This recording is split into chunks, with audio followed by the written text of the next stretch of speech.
Hi అందరికీ, అందరూ బాగున్నారు కదా. ఇప్పుడైతే నేను మీ ముందు ఒక ప్రోటీన్ షేక్తో వచ్చేదనమాట. నా వాయిస్ బాగాలంటే అడ్జస్ట్ చేసుకోండి, కోల్డ్ అనమాట. సో ఇది వచ్చి కాజు డేట్స్ అనమాట. బాదం కాజు నానబెట్టాలన్నమాట, నైటే సోవ్ చేసుకోవాలి. నెక్స్ట్ ఇది వచ్చి బనానా స్లైసెస్గా కట్ చేసుకోవాలి.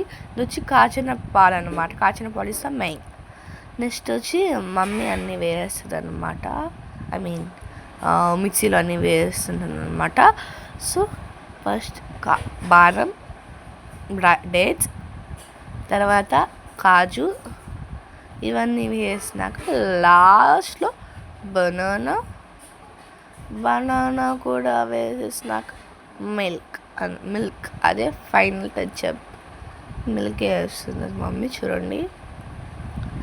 ఇవి కొలత ఏం లేదు, మీ ఇంట్లో ఎంతమంది తాగుతారు దాన్ని బట్టి అన్నమాట.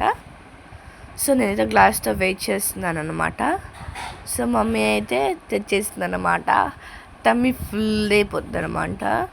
సో నెక్స్ట్ ఆ టెక్స్చర్ చూడండి ఎంత బాగుందో. అది తాగడం వల్ల మనకు ఎనర్జెటిక్గా ఉంటాము, ప్లస్ మనకు బ్రేక్ఫాస్ట్కి పర్లే అంత టమ్మీ ఫుల్గా ఉంటుంది. ఒక గ్లాస్ తాగితే చాలు. సో నేను టేస్ట్ చేశాను, సూపర్గా ఉంది. మీరు కూడా ట్రై చేసి ఎలా ఉందో నాకు కామెంట్లో సెక్షన్లో చెప్పండి. మీరు కూడా ట్రై చేసుకోవాలి, కంపల్సరీగా చేసుకోవాలి. ఇది రమ్య వేసిన ఆర్డర్ అనమాట. So please do like, share and subscribe to rowdy baby beauty shop for more videos.